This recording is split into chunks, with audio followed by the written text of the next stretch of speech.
We shall begin with the announcement of the winners of the Admiral J.G. Nadkarni Memorial Essay Competition. This essay competition was announced in the month of July after the inaugural talk by Rear Admiral R.J. Nadkarni on navigational methods of the ancient mariners. The theme of the essay competition was Reflections on Indian Nautical Knowledge, Past, Present and Ways Ahead. Rear Admiral R.J. Nadkarni had kindly agreed to judge the submissions. Let me request him to speak about his experience of reading the essays. Let me introduce him first for those of us who are attending an MSS program for the first time. Rear Admiral Arjun Nadkarni is Flag Officer of Offshore Defence Advisory Group. He himself has undertaken a maritime passage through a number of significant navigational operations and command tenures in the Indian Navy.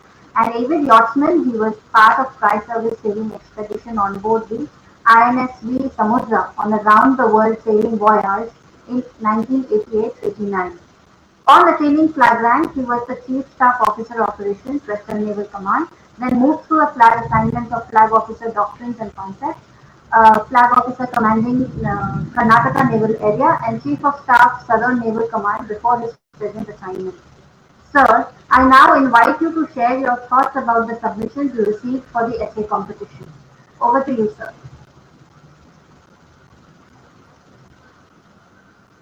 Thank you very much, and I hope that you can all hear me. Uh, Firstly, thank you for the introduction, and I would also like to take this opportunity to thank the MHS for conceptualizing the Admiral J.P. Nadkarni essay competition, honoring my late father, as they had done in also conducting the Admiral J.G. Nadkarni Memorial Lecture, which I was again on to some months back. Also, thanks for again giving me the opportunity to adjust these essays. And it was a very difficult job because I think all the essayists had put in a lot of efforts in carrying out some really excellent research, and also they displayed some very good compositional skills. So I think the results were very close, but at the end of it all, I think I hope that I was able to do justice to their efforts, and I'm sure that the result will probably reflect that. I'd also like to compliment the moderator and the panelists of the previous sessions who were talking about the maritime communities along our coast. And I can only say that there is so much to learn in this subject called maritime history, and one can never sort of stop learning. So it's been a very fascinating discussion, and I hope that the subsequent discussions also will have so much that one can learn. Uh, I, of course, am not a historian, nor a scholar, nor really an academic. I'm just a naval officer, one who has been able to do a fair amount of reading through my years in service. So I think what I'm about to say is largely based on that experience. As we're all aware, India has a very long maritime history with historical records at least going back all the way to the Harappan or the Indus Valley civilization. And during that time, we have had trade with a number of other ancient civilizations, such as those of Mesopotamia, the Romans, the Egyptians. We have also discovered a lot of archaeological sites, such as the famous dock at Lothal. I'm sure which has revealed the maritime or the seafaring expertise of those generations. Broadly speaking, of course, India's maritime history can be divided into about five periods. Firstly, those ancient civilizations, which I would also call the period of antiquity, when we had civilizations such as the Harappans.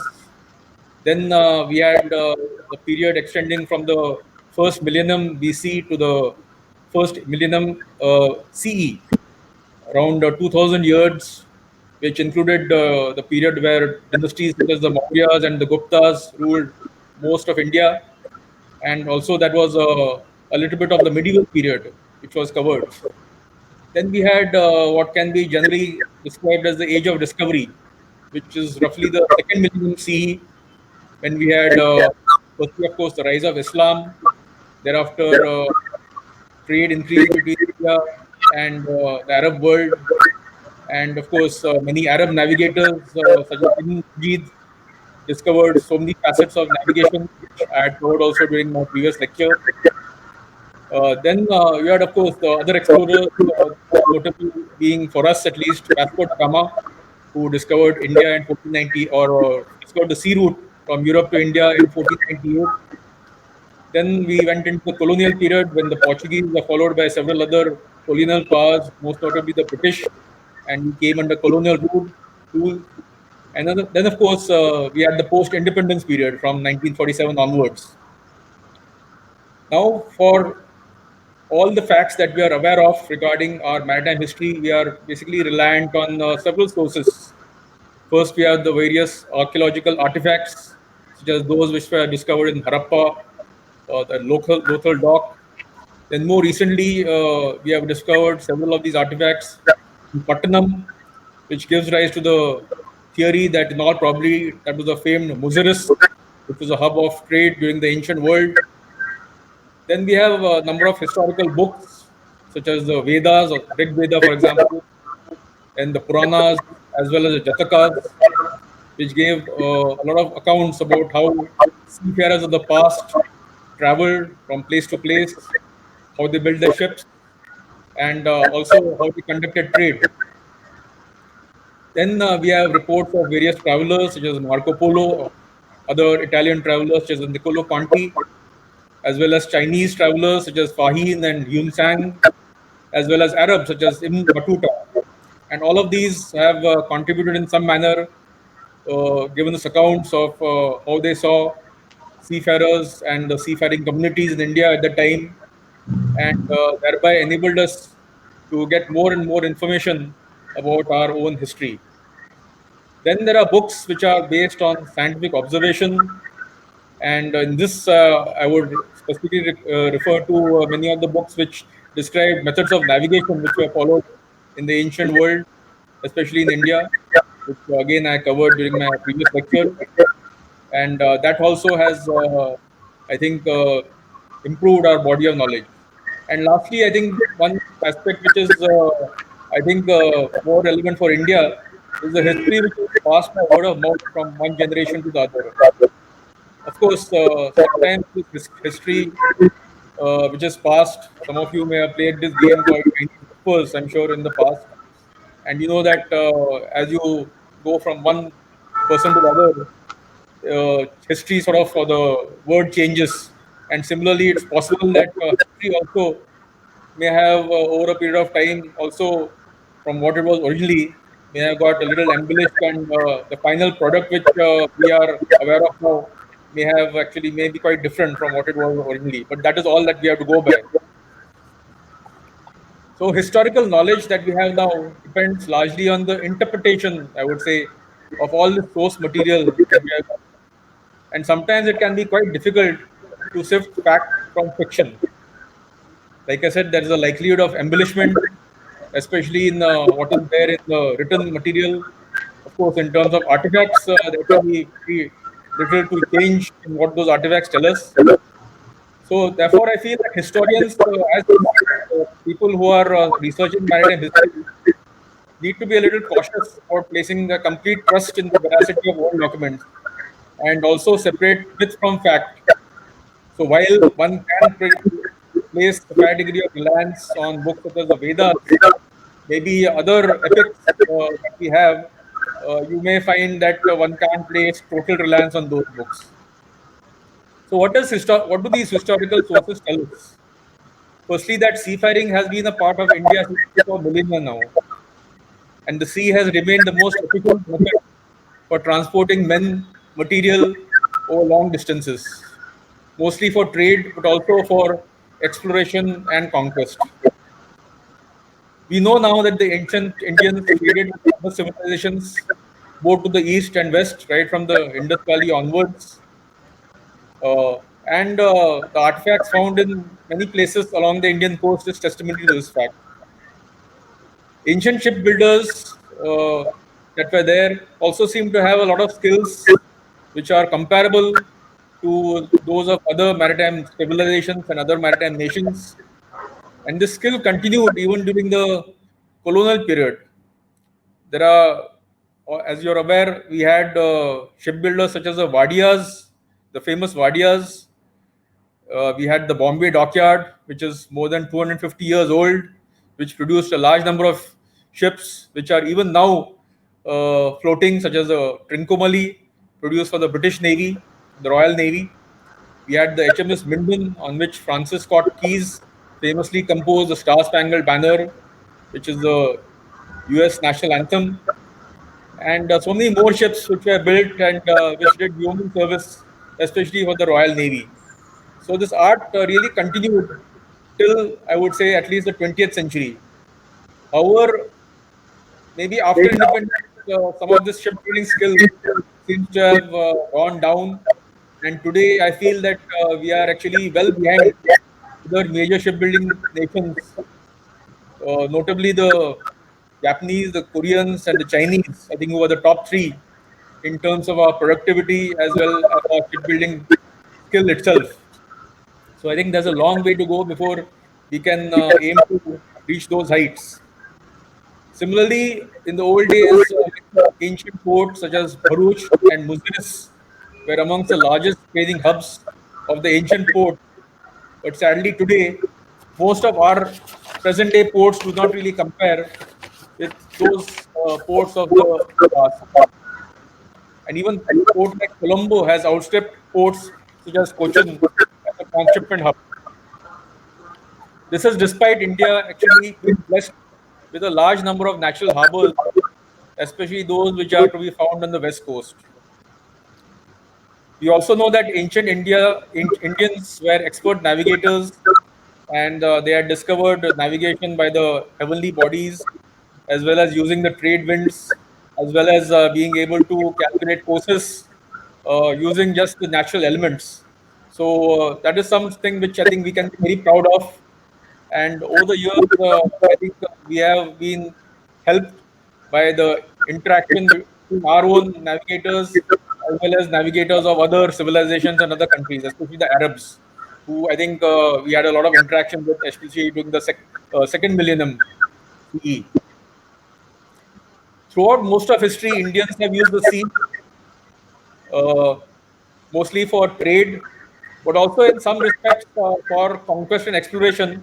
And the most notable of that is the Cholas, who invaded parts of Sri Lanka and Southeast Asia. And till this day, you find that the cultural influence that the Cholas spread in those regions has remained. Find a large number of temples and Hindu artifacts and many sort of tales of the Mahabharata being told in those regions. We, of course, don't have really any well-known explorer that the Western civilizations and even the Chinese have, such as Columbus, Magellan, Vasco da Gama, uh, even Zheng for some reason. But we do have a large number of people who have, say, traveled, like I said, both to the west and east. And obviously, our seafaring expertise definitely has been quite proficient throughout these ages. In terms of the navies, we have had ancient Indians, such as Indian dynasties, such as the Mauryas, who had navies, but we have really had seen no significant battles in ancient days, such as the Battle of Salamis, which was fought between the Greeks and Persians. Only when we come to the colonial period do we find mention of heroic naval admirals which emerge, such as the Kunjali Marakhe and Kanoji Angre. However, despite having some successes, ultimately they too lost to technologically superior European powers. And post independence, of course, our navy has really grown from strength to strength, starting out with a small force, which was divided, of course, between the Indian Navy and the Pakistani Navy. It has grown to where we are now. And for this, we have to thank many of the admirals who served in our early Navy, admirals such as Vice Admiral Krishnan, Admiral Pereira, Vice Admiral Abati, as well as the heroes of war, such as 1971, such as Captain Mullah, and many of them continue to inspire us even now with all their achievements and heroic tales. So, from all this, what do we see? that ancient Indians had a strong maritime character. But with the passage of time, somehow we seem to have changed this mindset. Perhaps it's due to the fact that throughout the centuries we have been invaded times from the north, and this has led our mindset to change towards our northern frontiers and forget about the sea, which is actually even bigger frontier, and thereby become a nation of landlubbers. And my father often used to say that this maritime character can be shown or can be evidenced most in small, small things, such as when Indians go to the beach, it is often not to swim or sail as you would find in countries such as Australia, New Zealand, or the US, but to mainly eat bel puri and chaat or just take pony rides. So I think that is something which maybe a large number of people are actually lacking in terms of how they see the sea. And unless we change this basic mindset, I think it would be a huge challenge for us to return to the glory days of the past. However, it is very commendable that the initiatives which have been taken by the government in recent years, such as Project Sagarmala, as well as those which have been taken by independent bodies such as the Maritime History Society itself, as well as those such as the India Maritime Foundation. I think all these are a step in the right direction to spread greater awareness about our maritime past and the importance of the sea in our future. So, with that, I think I would like to once again compliment all the essayists for their efforts and hope that seminars, webinars such as these will continue to further our own knowledge about India's maritime history. Thank you very much. Thank you, Admiral, for sharing your experience. Let me now call upon our chief guest to announce the winners. Our first guest is Rear Admiral V. Srinivas, winner of the Narsena Medal. He assumed charge as the flag officer commanding Maharashtra Naval Area on 8th February this year. Admiral Srinivas is an anti-submarine warfare specialist, an alumnus of National Defence Academy. He has distinguished himself in all the courses that he has attended. In addition to staff appointments, his field service included command of Indian Navy ships INS Samukul, INS Gandhi, and the nuclear submarine INS Kapil. He was awarded the Narsena Medal during his command of Samukul. Prior to the present appointment, the Admiral served as the flag officer submarine. I now request Rear Admiral V. Srinivas to announce the winner of the late Admiral J. G. Nagpuri Memorial Essay competition in the category of Naval Personnel up to the rank of Lieutenant Commander. This category had 5 submissions and 2 winners have been chosen. So please tell us who the winners are. Dignitaries, Commodore Johnson and team Maritime History Society. At the outset, I would like to compliment and convey my gratitude to Commodore Johnson for having given this privilege and honor for me to be present here this afternoon. I would like to congratulate Team MHS for this initiative to broaden the scope and the reach of the Maritime History Society with every passing year. I'm given to understand that as part of this same effort this year, the scope has been enhanced to include the participation of the youth and to kindle their interests and minds in matters maritime by inviting them to present papers in the form of essays. An essay competition is indeed an ideal method to ignite the minds and to articulate their thoughts. I gather the edition of the Admiral J.G. Nagpuri Memorial Essay Competition on the reflections of the Indian nautical knowledge, past, present, and ways ahead, has garnered keen interest. It is also encouraging to note that the competition was kept open in various categories to ensure different levels of exposure to the maritime medium, as well as to encourage people across all age groups. Nautical knowledge encompasses many subjects, and I'm glad that so many students, researchers, and naval personnel submitted their work for evaluation. I hope sincerely that the effort goes on, both on the part of the Maritime History Society and on part of our youth, both in the Navy and outside of the Navy. I understand that the competition has been very keen and many participants have participated, therefore making the adjudication of the winners really tough. However, have to be some winners. The winners for this year, as I understand, have been told, second prize winner is Lieutenant Rohan Kopkar of INS Trouble. And the winner of the first prize is Lieutenant Mohit Dey of INS Teg.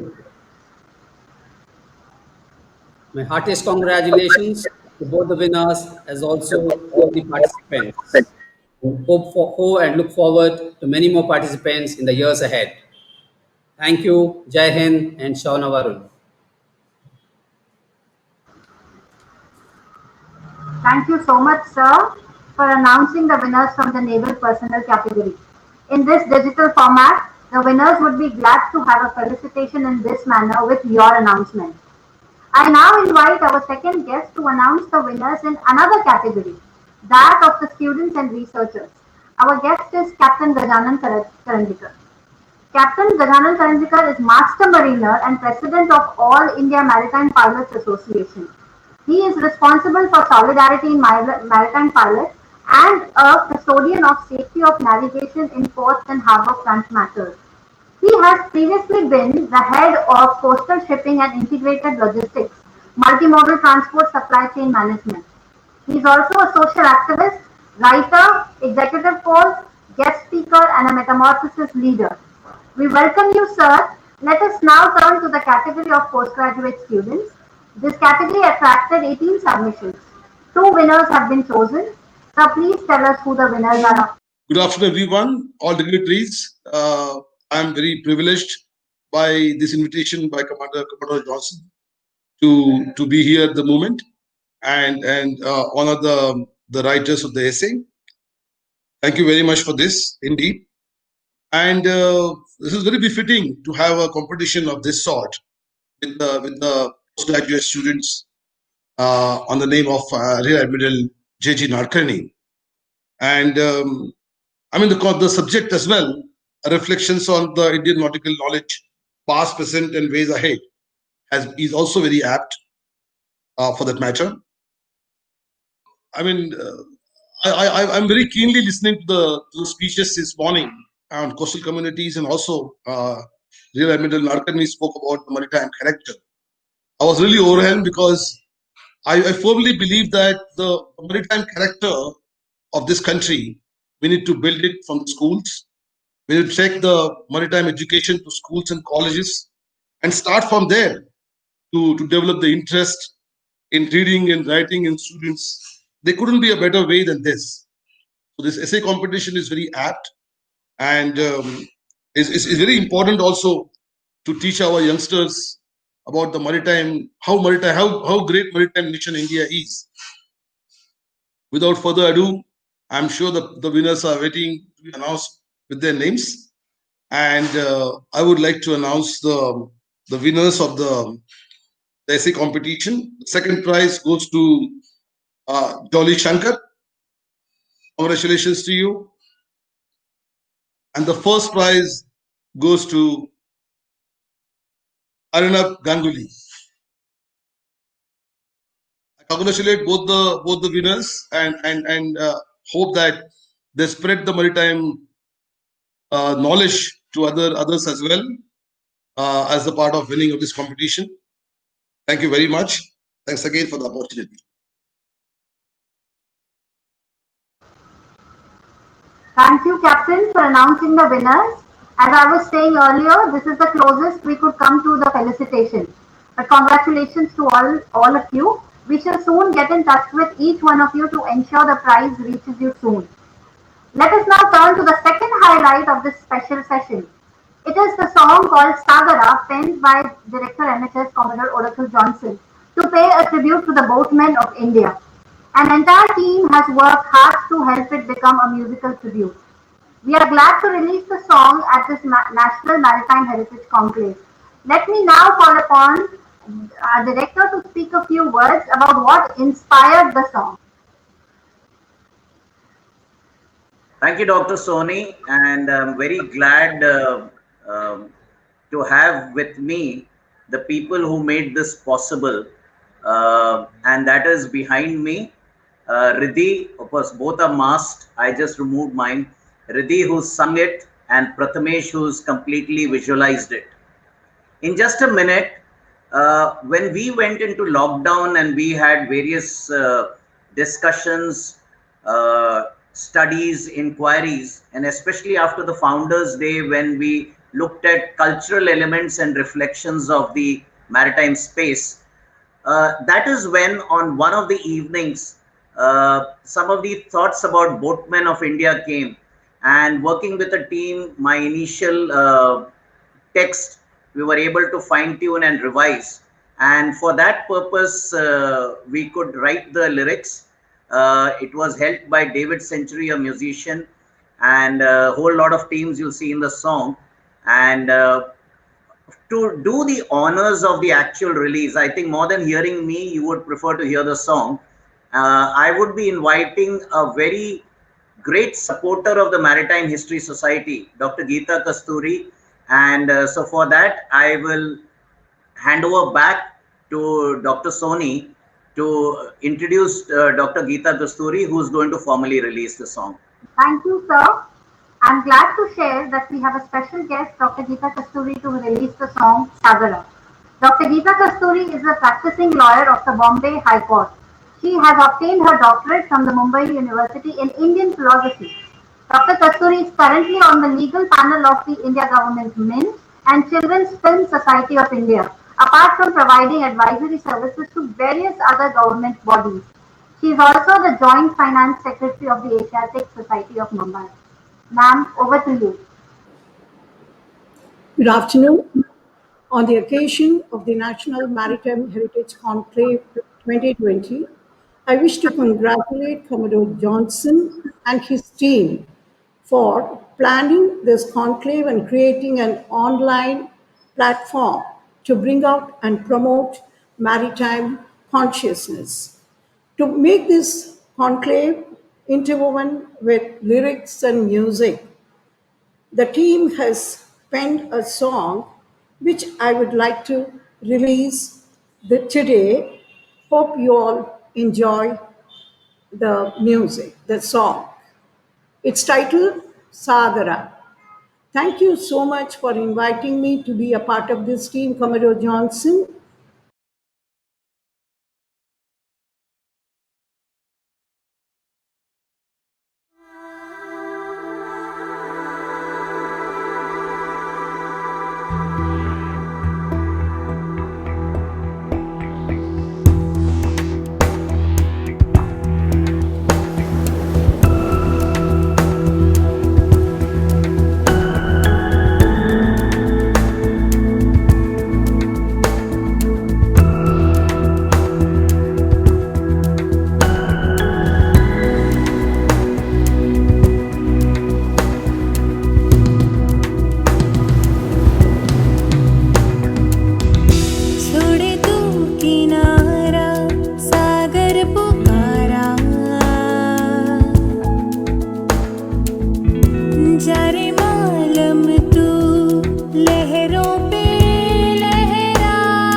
Thank you, Dr.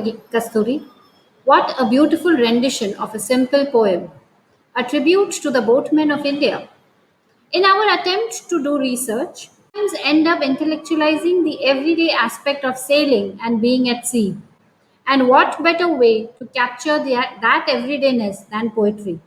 I thank Commodore Oracle Johnson for sharing his creative response to the sea and seamanship with all of us. Thank you, sir, once again.